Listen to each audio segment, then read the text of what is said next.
There's a line in the story that to me feels like the thesis of the story. Sam Altman is unconstrained by the truth, and that he has two traits that are almost never seen in the same person. The first is a strong desire to please people, to be liked in any given interaction. And the second is an almost sociopathic lack of concern for the consequences that may come from deceiving someone. So many other people around it who had the concerns and voiced them urgently just folded like napkins. And changed their tune the moment they saw the wind was blowing the other way and they wanted in on the profit train. It's pretty dark, honestly, from my standpoint as a reporter. But then I think back to Sam getting fired. I took a source call at the Bronx Zoo at 7 p.m. on a Friday, and it was someone saying they're going to try to get Sam back. Well, first of all, sorry to your daughter and my partner and all the other people around journalists. It was quite a weekend for everyone. It does take over one's life. Hello and welcome to Decoder. I'm Nilay Patel, editor-in-chief of The Verge, and Decoder is my show about big ideas and other problems. Today, I'm talking with Ronan Farrow, one of the biggest stars of investigative reporting working today. Ronan broke the Harvey Weinstein story, among many, many others. And just last week, he and co-author Andrew Marantz published an incredible deep dive feature in The New Yorker about OpenAI CEO Sam Altman, his trustworthiness, and the rise of OpenAI itself. One note before we go any further here. The New Yorker published that story, and Ronan and I had this conversation before the attacks on Sam Altman's home. So you won't hear us talk about them directly. But just to say it, I think violence of any kind is unacceptable. These attacks on Sam were unacceptable. And the kind of helplessness that people feel, which leads to this kind of violence, is also unacceptable. And it's worth more scrutiny from both the industry and our political leaders. I hope that's clear. All that said, there is a lot of swirl around Sam Altman that's fair game for rigorous reporting. The kind of reporting that Ronan set out to do. Thanks to the popularity of ChatGPT, Altman has emerged as the most visible figurehead of the AI industry, having turned a once nonprofit research lab into an almost $1 trillion private company in just a few years. But the myth of Sam Altman is deeply conflicted, defined equally by both his obvious deal-making ability and the tendency, which Ronan reported, to, lie to everyone around him. Ronan talked to Altman many times over the 18 months he spent reporting the story. And so one of the main things I was curious about was whether Ronan sensed any change in Altman over that time. After all, a lot has happened in AI, in tech, and in the world over the past year and a half. You'll hear Ronan talk about that very directly, as well as his sense that people have become much more willing to talk about Altman's ability to stretch the truth. Okay, Ronan Farrow on Sam Altman, AI, and the truth. Here we go. Ronan Farrow, you're an investigative reporter and contributor to The New Yorker. Welcome to Decoder. Glad to be here. Thanks for having me. I am very excited to talk to you. You just wrote a big piece for The New Yorker. It's a profile of Sam Altman and sort of with it, OpenAI. My read of it is that it, as all great features do, it, with rigorous reporting, validates a lot of feelings people have had about Sam Altman for a very long time. You've obviously published it. You've gotten reactions to it. How are you feeling about it right now? I've been heartened, actually, by the extent to which it's broken through in a time where the attention economy is so kind of schizophrenic and shallow. This is a story that, in my view, affects all of us. And when I spend a year and a half of my life, and my co-author Andrew Marantz also spent that time of his, really trying to do something forensic and meticulous, it's always because I feel like there are bigger structural issues that affect people, beyond the individual at the heart of the story, beyond the company at the heart of the story. Sam Altman, against the backdrop of Silicon Valley hype culture, right, and startups that balloon to massive valuations based on promises that may or may not come to pass in the future, and an increasing embrace of a founder culture that thinks of as a feature, not a bug, telling different groups different conflicting things.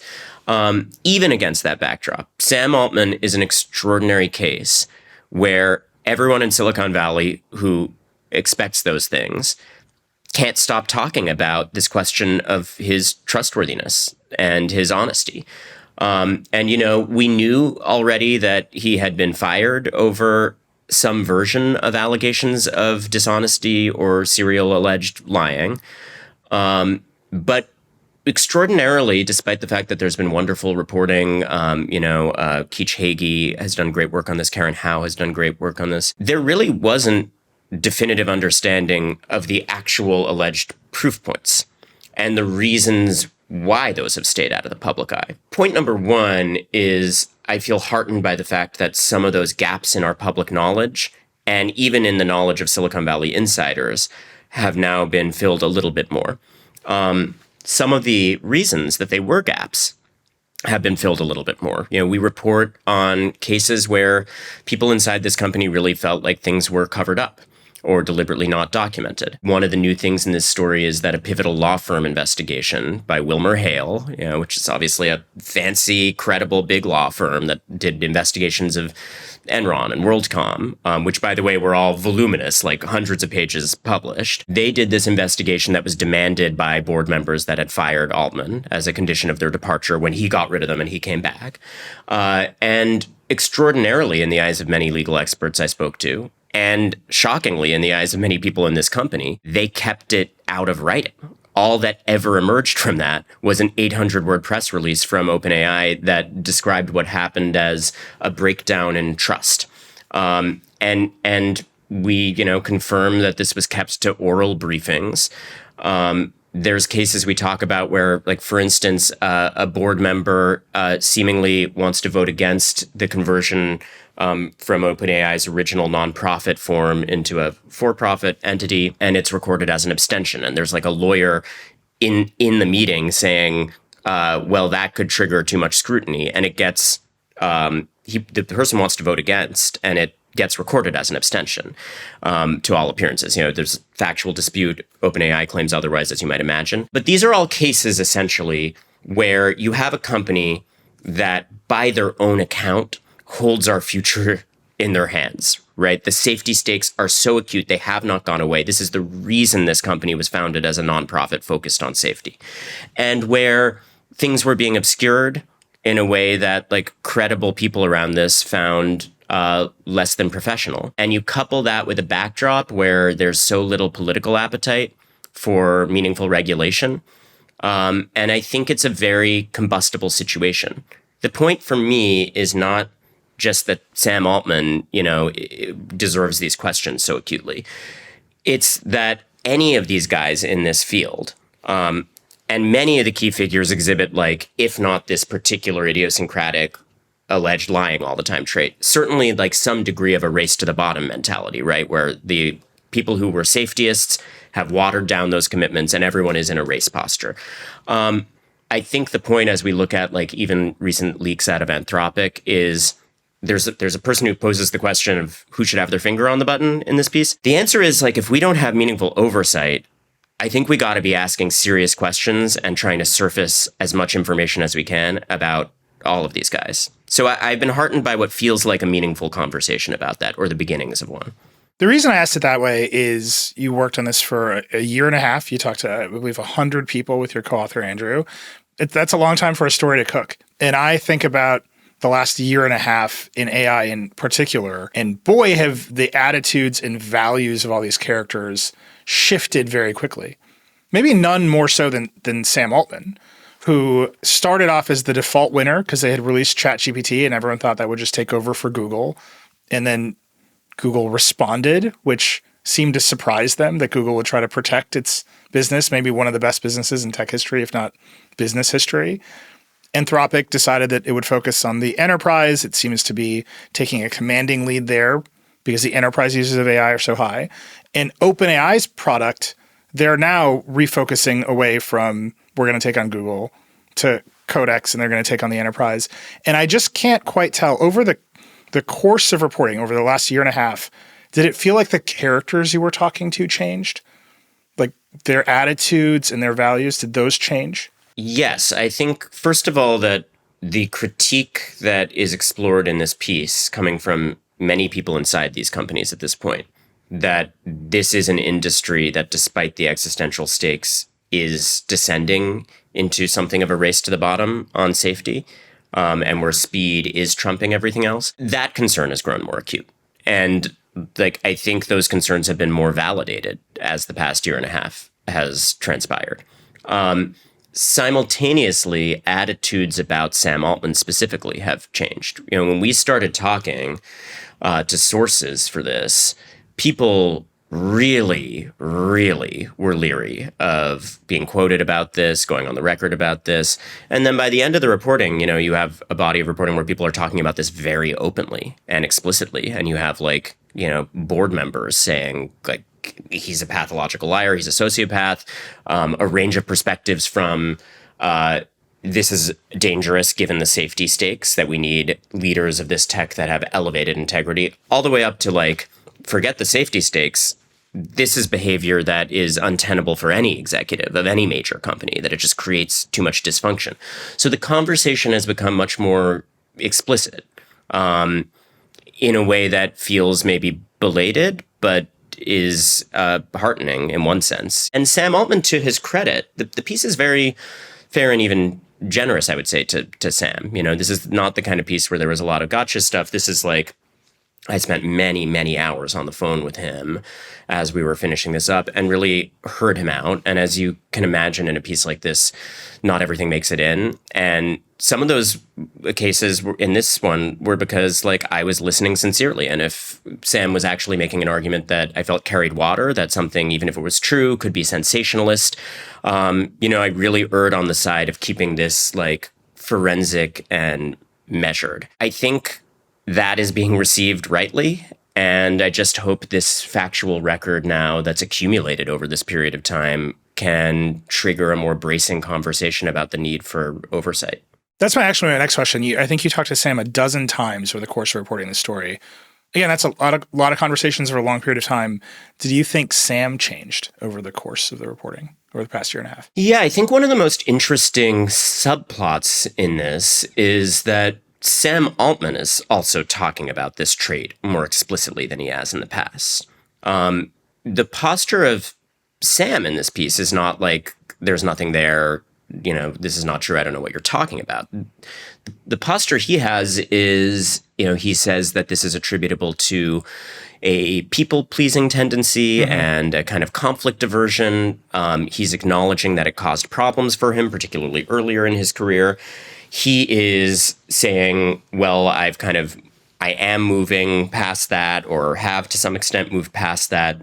I think what's really interesting to me is the contingent of people we talked to who were not just sort of safety advocates, not just the underlying technical researchers who very often tend to have these acute safety concerns, but pragmatic, big-time investors who are backers of Sam's, who in some cases look at this question and talk about even having played a key role in him coming back after his firing, and now say, on this question of has he reformed? To what extent is that change meaningful?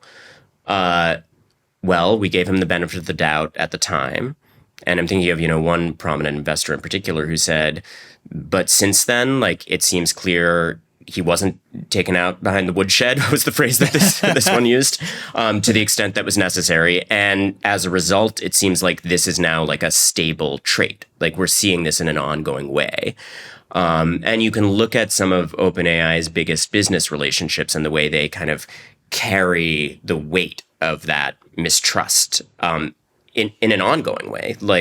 Microsoft, you talk to executives over there, there's really acute and recently catalyzed concerns.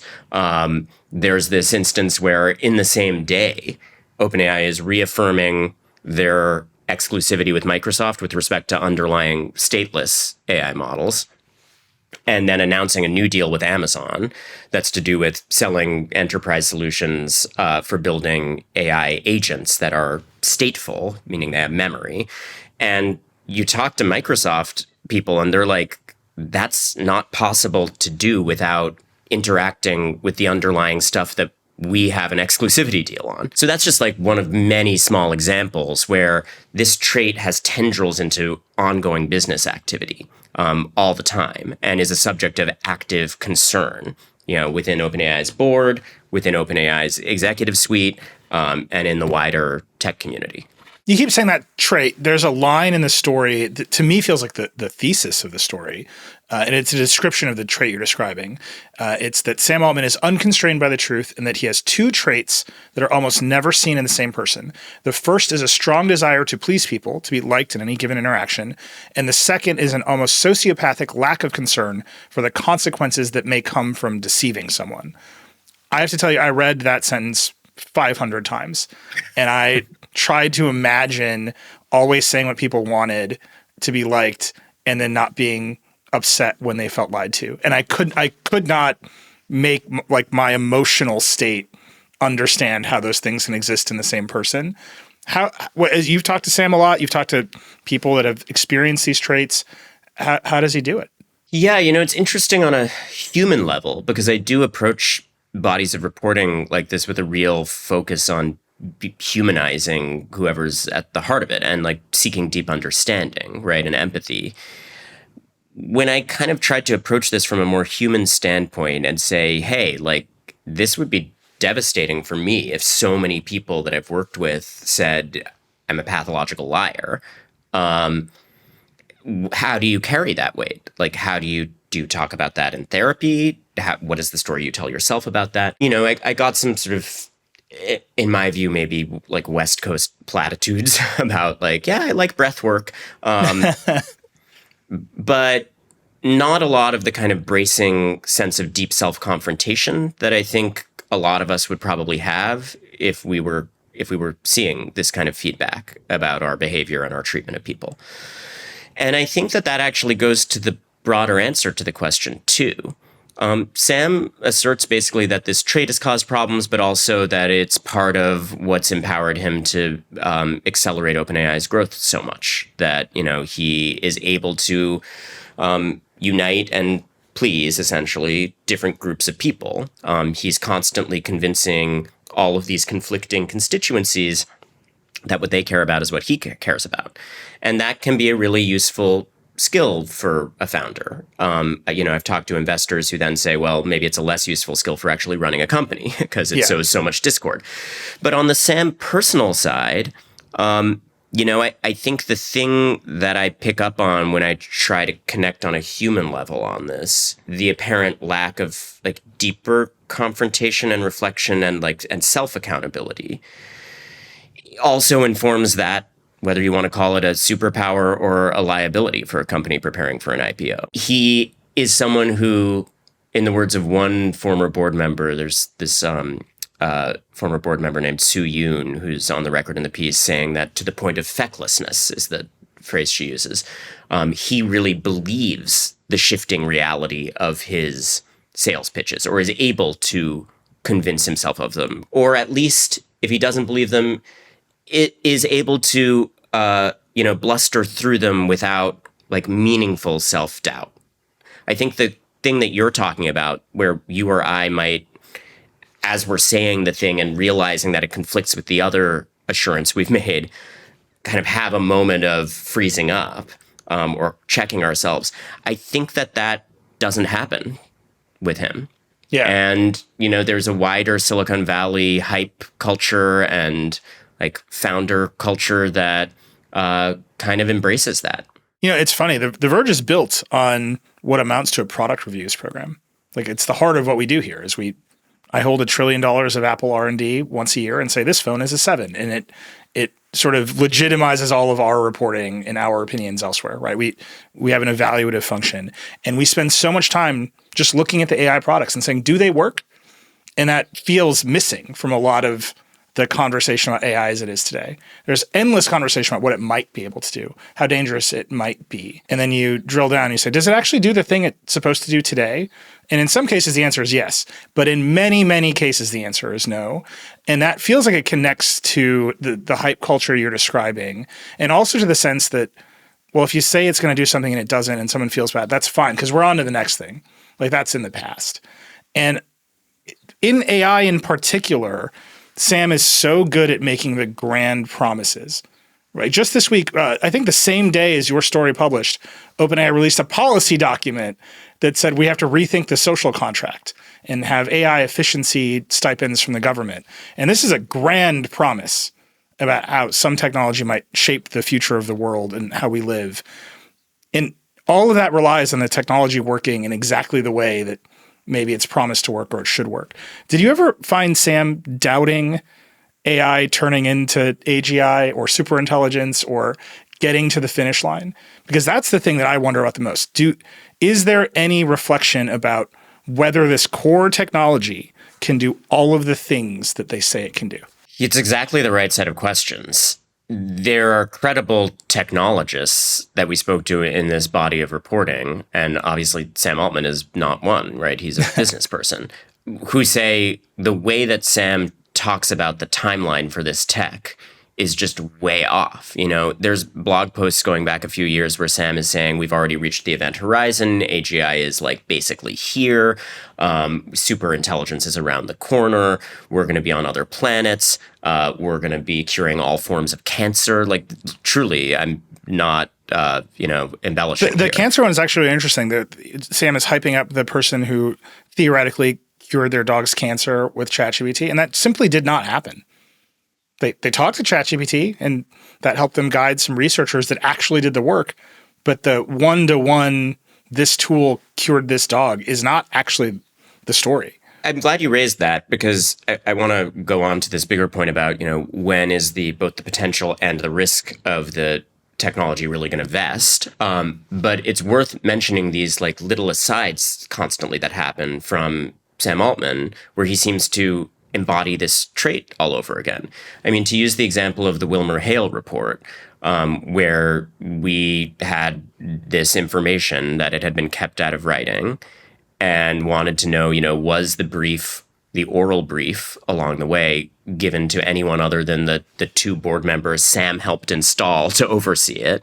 And he said, no, I believe it was given to everyone who joined the board after. And that is, we have, a person with direct knowledge of that saying that is simply a lie.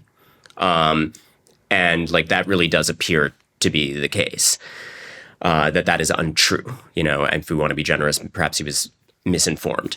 So there's a lot of these casual assurances. And I use that example in part because that's a great example of dissembling, let's call it, that can have real consequences legally. I don't need to tell you, under Delaware corporate law, if this company IPOs, shareholders could, under Section 220, complain about this and demand underlying documentation.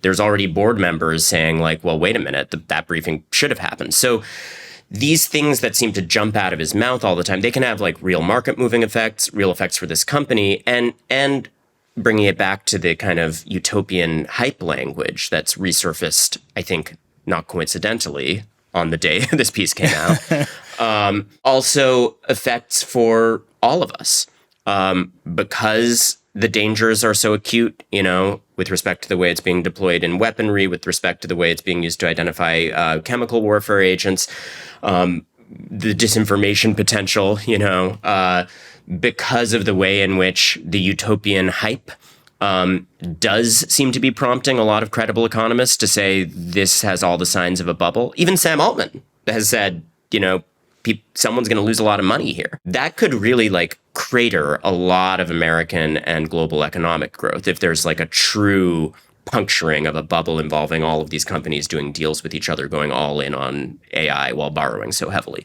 So what Sam Altman says matters.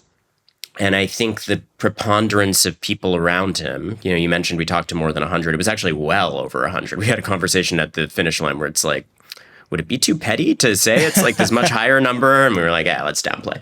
We'll play it cool. But it was so many people and such a significant majority of them saying this is a concern. And I think that's all why. Let me ask you about that number. And as you mentioned, people got more and more open with the concerns as time went on.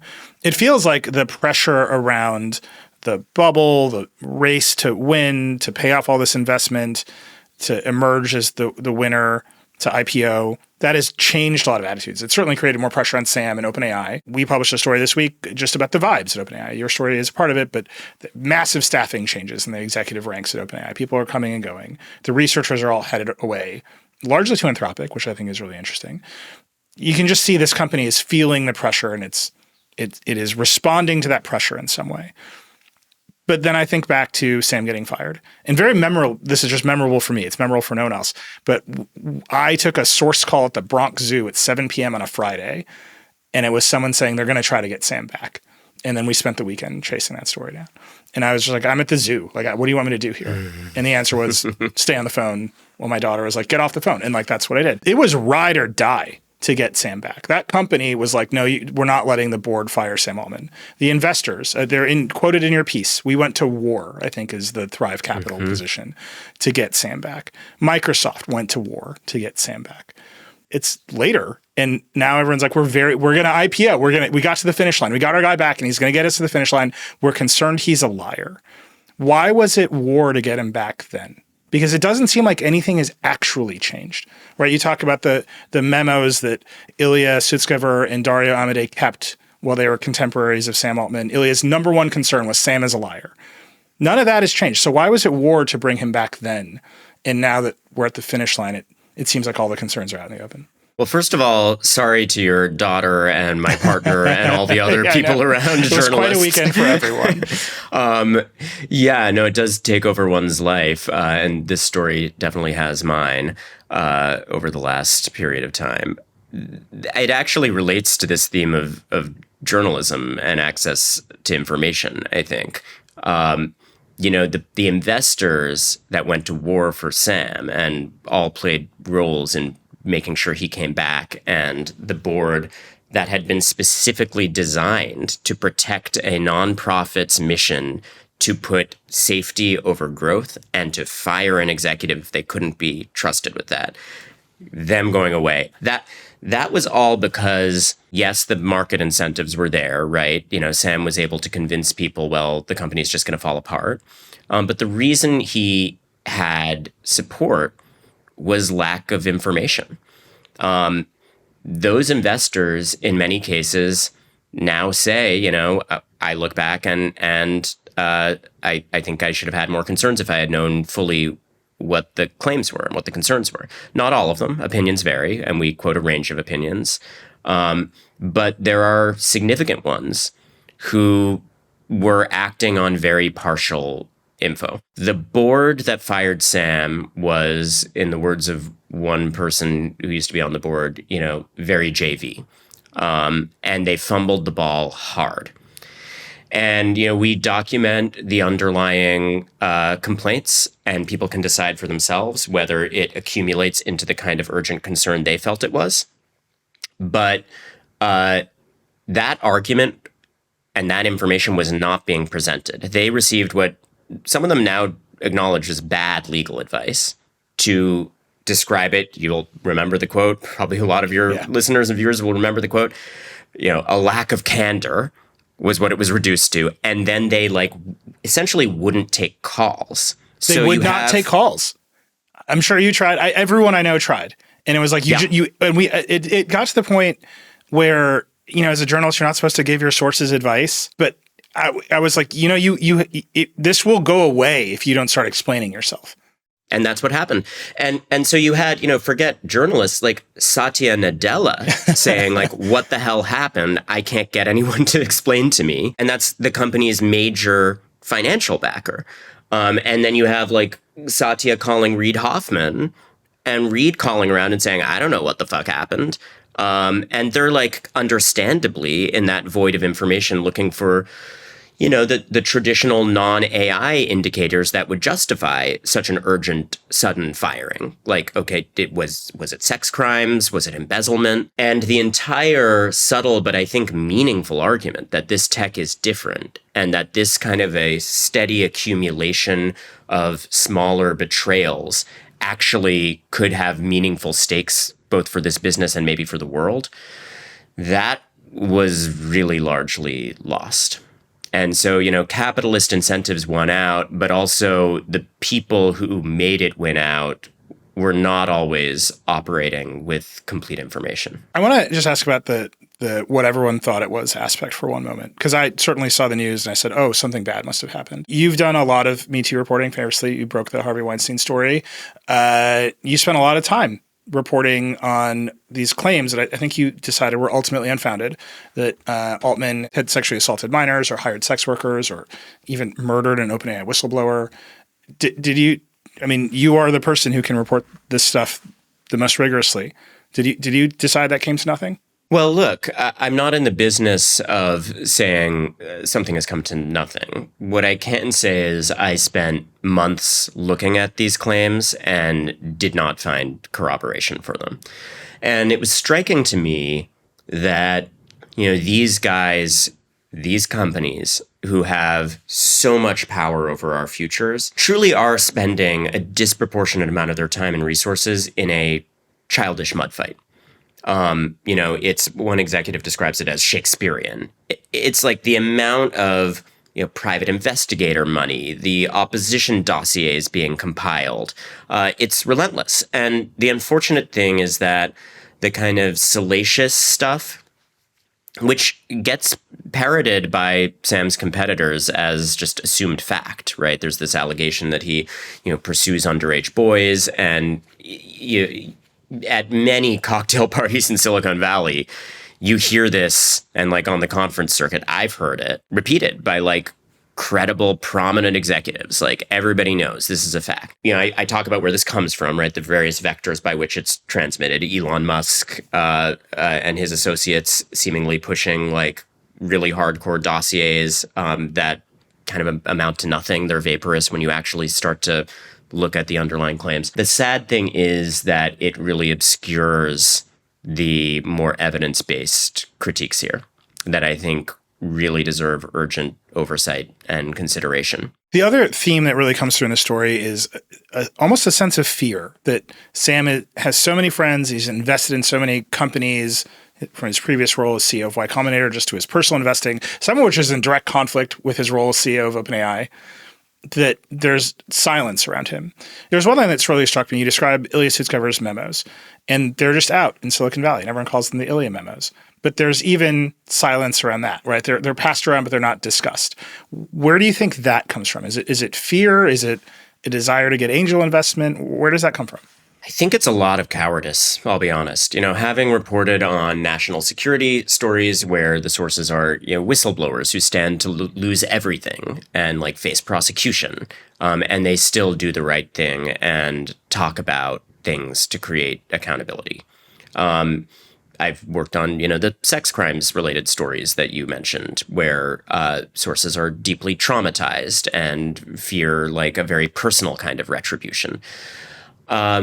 In many cases around this beat, you're dealing with people with their own profile and power, right? They're like either famous people themselves or they're surrounded by famous people.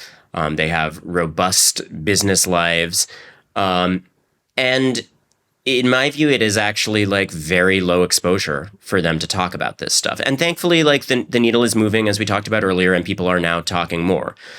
But for such a long time, people really just shut up about it because I think the Silicon Valley culture is just so kind of ruthlessly self-interested and ruthlessly business and growth oriented. So, I think this afflicts even like some of the people who were involved in firing Sam, where you saw in the days after, yes, one factor that led to him coming back and the firing of old board members was that he rallied investors who were confused to his cause. But another is that so many other people around it who had the concerns and voiced them urgently just folded like napkins and changed their tune the moment they saw the wind was blowing the other way and they wanted in on the profit train. It's pretty dark, honestly, from my standpoint as a reporter. Some of those people are Mira Murati, who for, I believe, 20 minutes was the new CEO of OpenAI.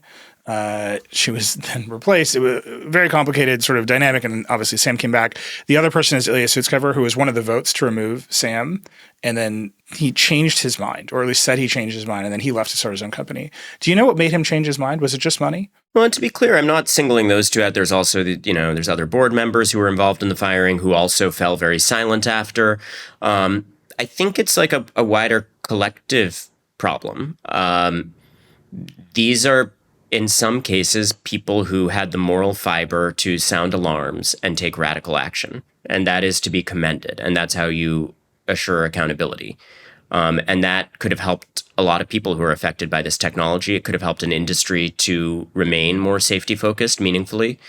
But, dealing with whistleblowers a lot and people who try to prompt that accountability a lot, you see that it takes the fiber of sticking it out and standing by your convictions. And this industry is truly full of people who just do not stand by their convictions. Even though they think they're building digital god that will somehow either eliminate all labor or create more labor or something will happen. Well, that's the thing. So it's the culture of not standing by your convictions and all ethical concerns falling by the wayside the moment there's any heat or anything that could threaten your own standing in the business is, maybe all well and good to some extent for business as usual companies that are making whatever kind of widget. But these are also the same people who are saying this could literally kill us all. And, again, you don't have to go to the Terminator Skynet extreme. Like, that is a set of risks that are already materializing. It is real. They are right to warn about that. But, you'd have to have someone else armchair psychologize how those two things can live in the same people, where they're sounding the urgent warnings. They're maybe like putting a toe in and trying to do something, and then they're just folding and falling silent. And that is precisely why you can have these kind of instances of things being kept out of writing and things being swept under the rug and no one talking about it this openly for years after the fact. The natural responsible party here would not be the CEOs of these companies. It would be governments. In the United States, maybe it's state governments, maybe it's federal government. Certainly these companies all want to be global. There's lots of global implications here. I watched OpenAI and Google and Anthropic all sort of goad the Biden administration into releasing an AI executive order. It was pretty toothless in the end. It just said they had to talk about what their models were capable of and release some safety testing. And then they all kind of backed Trump. And Trump came in and wiped all that out and said, we have to be competitive. It's a free-for-all, go for it. At the same time that they're all trying to raise money from Middle Eastern countries that have lots of oil monies that want to change their economies. Those are politicians. I feel like politicians should definitely understand someone is talking out of both sides of their mouth and they're not going to be too upset if someone's disappointed in the end. But the politicians are getting taken for a ride too. Why do you think that is? This is really, I think, why the piece matters in my view and why it was worth spending all this time and detail on. We are in an environment where the systems that, as you say, should be providing oversight are just hollowed out. And that's a post-Citizens United America where the flow of money is so unfettered. And it's a particular concentration of that problem around AI, right? Where there's these PACs that are like proliferating and flooding money into quashing meaningful regulation at both a state and a federal level. You have Greg Brockman, Sam's second in command, directly contributing in a major way to a couple of those. And it leads to a situation where there just really is capture of legislators and potential regulators. And that is a hard spiral to get out of. The sad thing is, I think that there are simple policy moves, some of which are being trialed elsewhere in the world, that would help with some of these accountability problems. You could have more mandatory pre-deployment safety testing, which is something that is already happening in Europe, for frontier models. You could have more stringent written public record requirements for the kinds of internal investigations, where we saw things being kept out of writing in this case. You could have a more robust set of national security review mechanisms for the kinds of like Middle Eastern infrastructure ambitions that Sam Altman was pushing. And as you say, where he was kind of doing this bait and switch of with the Biden administration saying, regulate us, and like helping them craft an executive order. And then the moment Trump gets in, like truly in the very first days, just going no holds barred, let's accelerate and let's build a massive, a data center campus in Abu Dhabi. You could have, this is a really simple one, like whistleblower protections. There is no federal statute protecting AI company employees who disclose these kinds of safety concerns that are being aired in this piece. We have cases where like Jan Leike, who was a senior safety guy at the time, leading super alignment at the company, writes to the board essentially whistleblower material saying the company is going off the rails on its safety mission. Like those are the kinds of people who should actually have an oversight body they can go to, and they should have explicit statutory protections of the kinds we see in other sectors, right? Like this is simple to replicate a kind of a Sarbanes-Oxley style regime. I think that despite how acute the problem is of Silicon Valley assuming control of all of the levers of power, and despite how hollowed out some of these institutions that might provide oversight and guardrails are, I still do believe in the basic math of democracy and of self-interested politicians. And there is more and more polling data emerging that a majority of Americans think that the concerns or questions or risks of AI currently outweigh the benefits. And so I think the flood of money into AI, it's within all of our, into politics from AI. It's within all of our power to make that a source of a question mark with respect to politicians. When Americans go to vote, they should be scrutinizing whether the people they vote for, especially if they are, uncritical and anti-regulation, given all these concerns, are bankrolled by big tech special interests. So I think like if people can read pieces like this and listen to podcasts like this and care enough to think critically about their decisions as voters, there is a real opportunity to generate a constituency in Washington of representatives who do keep an eye and do force oversight. That might be one of the most optimistic things I've ever heard anyone say about the current AI industry, and I appreciate it. I'm obsessed with the polling that you're talking about. There's a lot of it now. It's all pretty consistent, and it kind of looks like the more young people in particular are exposed to AI, the more distrustful and angry they are about it. That's kind of the valence of all the polling. And I look at that and I think, well, yeah, smart politicians would just run against that. They would just say, we're going to hold big tech accountable. And then I think about the past 20 years of politicians saying they're going to hold big tech accountable.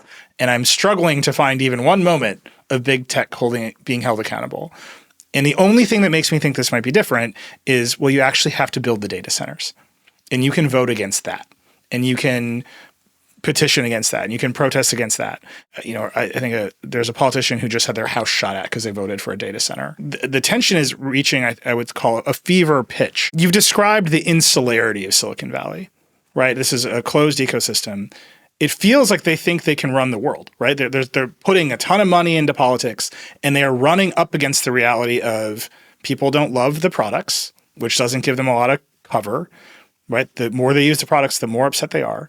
And the politicians are beginning to see there are real consequences to supporting the tech industry over the people they represent. You talk to so many people. Do you think it is possible for the tech industry to learn the lesson that is right in front of them? You say it feels like they think they can run the world without accountability. I don't even think that needs the feels like qualifier. I mean, you look at like the language Peter Thiel is using, it's explicit, right? And of course, that's an extreme example. And, Sam Altman, though he is like close with and informed by Thiel's ideology to some extent, is a very different kind of person who might sound, different and more measured up to a point.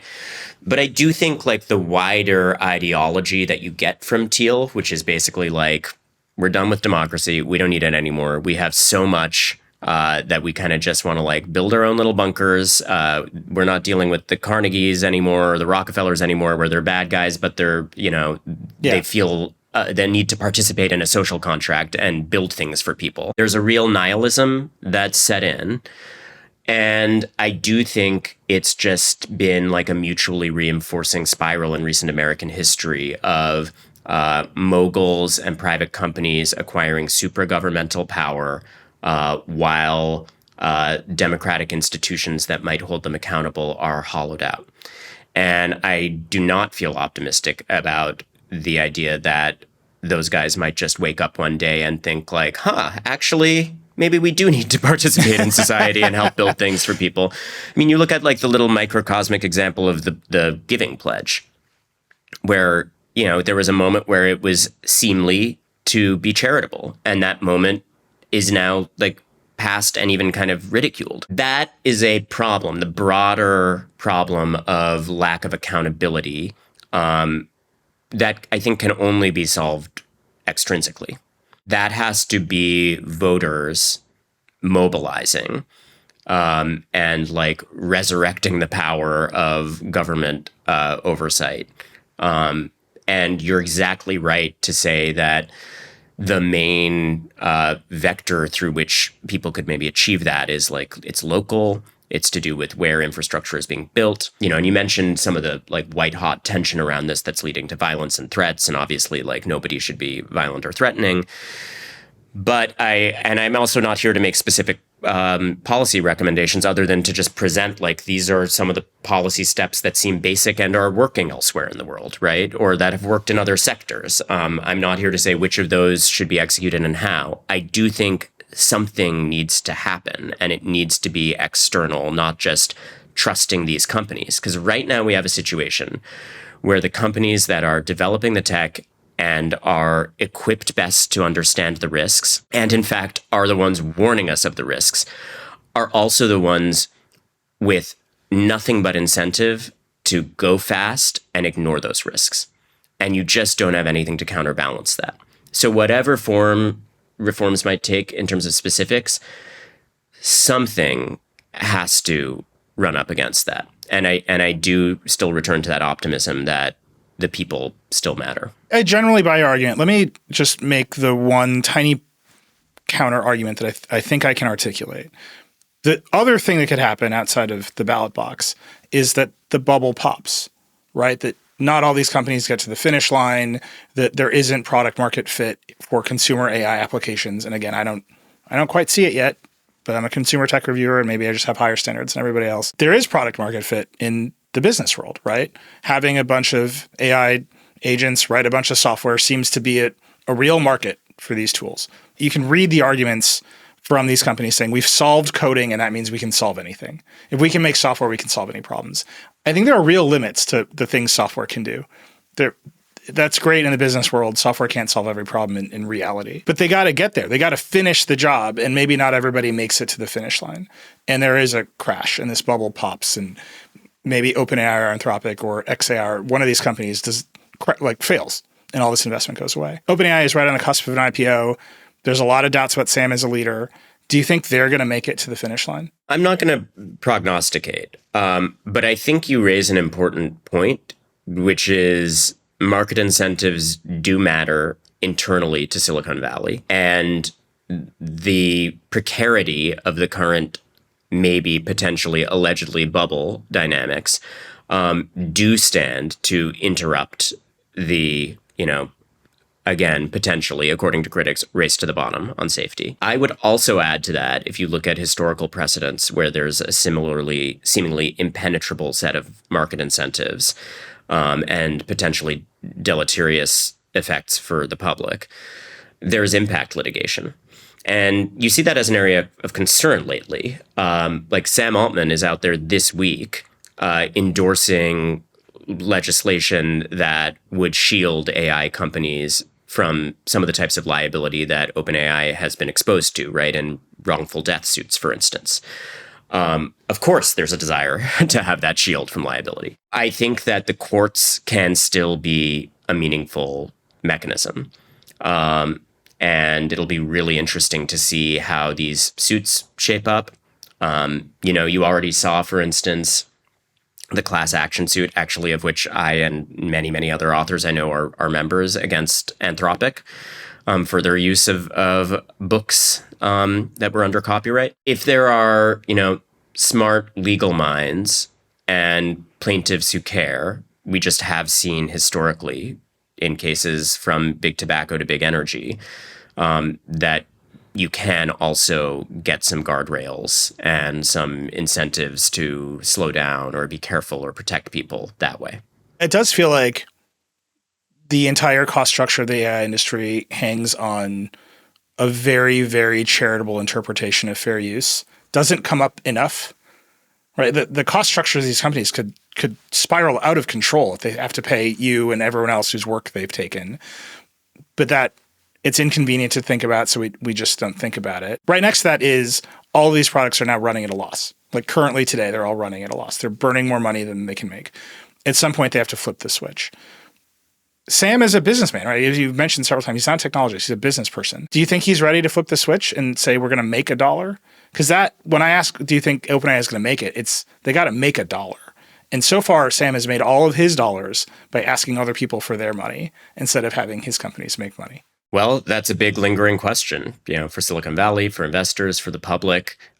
You see some statements and moves out of OpenAI that seem to evince a kind of panic about that. Shutting down Sora, shutting down some ancillary projects, trying to zero in on the core product. But then on the other hand, you still see at the same time tons of mission creep. Right. Even as a small example, it's obviously not core to their business, but like the TBPN acquisition, by the way, right as we were reaching the finish line in fact checking, the company facing this kind of journalistic scrutiny acquires a platform where they can, have more direct control over the conversation.